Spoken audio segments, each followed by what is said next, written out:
The question from Patrice was about, are you both modeling positive and appropriate behaviors for today's youth?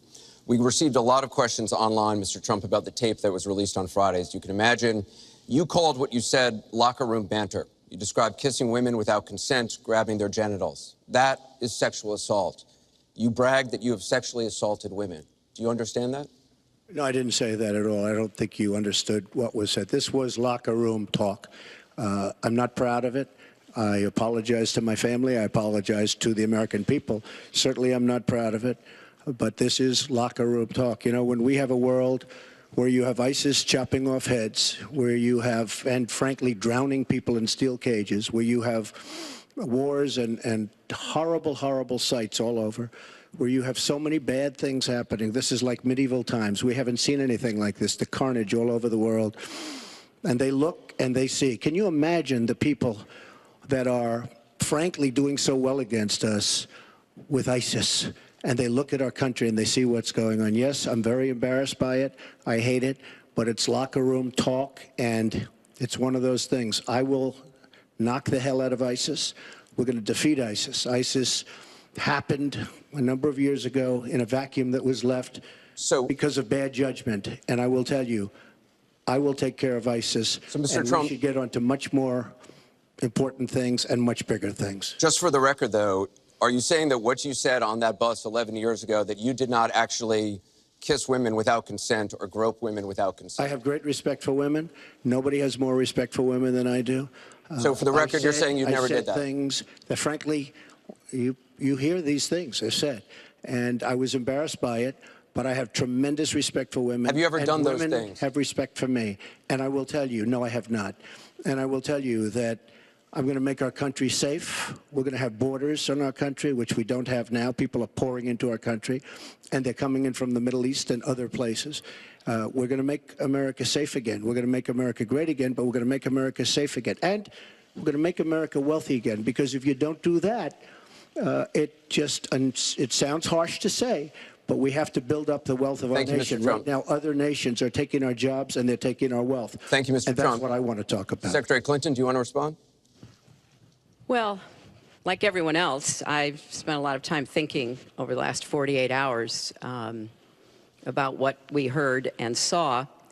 You know, with prior Republican nominees for president, I disagreed with them on politics, policies, principles, but I never questioned their fitness to serve.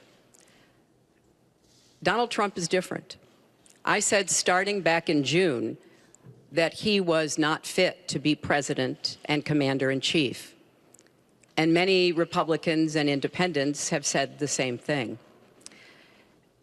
What we all saw and heard on Friday was Donald talking about women, what he thinks about women, what he does to women.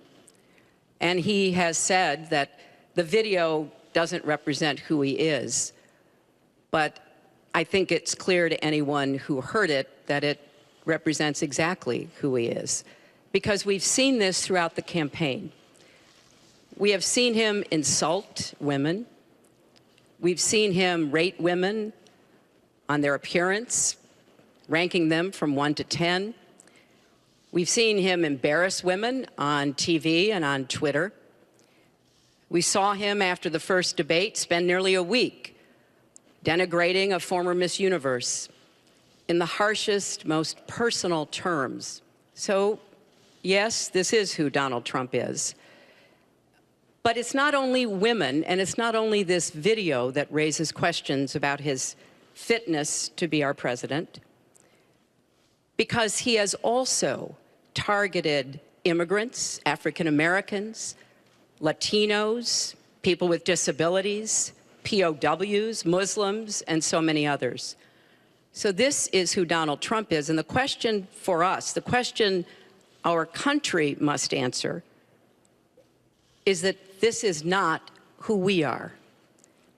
That's why, to go back to your question, I want to send a message, we all should, to every boy and girl, and indeed to the entire world, that America already is great, but we are great because we are good. And we will respect one another, and we will work with one another, and we will celebrate our diversity. These are very important values to me because this is the America that I know and love. And I can pledge to you tonight that this is the America that I will serve if I'm so fortunate enough to become your president. And we want to get to some questions Well, am I from allowed to online. respond to that? I assume I am. Yes, you can respond to that. It's just words, folks. It's just words. Those words, I've been hearing them for many years. I heard them when they were running for the Senate in New York, where Hillary was going to bring back jobs to upstate New York, and she failed.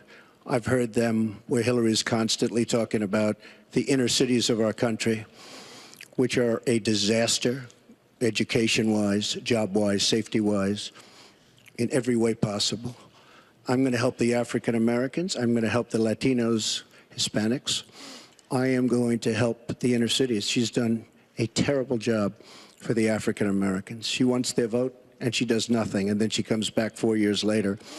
We saw that firsthand when she was a United States Senator. She campaigned where the primary part of her campaign. I want to get to audience questions and online questions. So she's allowed to do that, but I'm not allowed to respond. You're going to get to Sounds fair. respond right now. That sounds fair.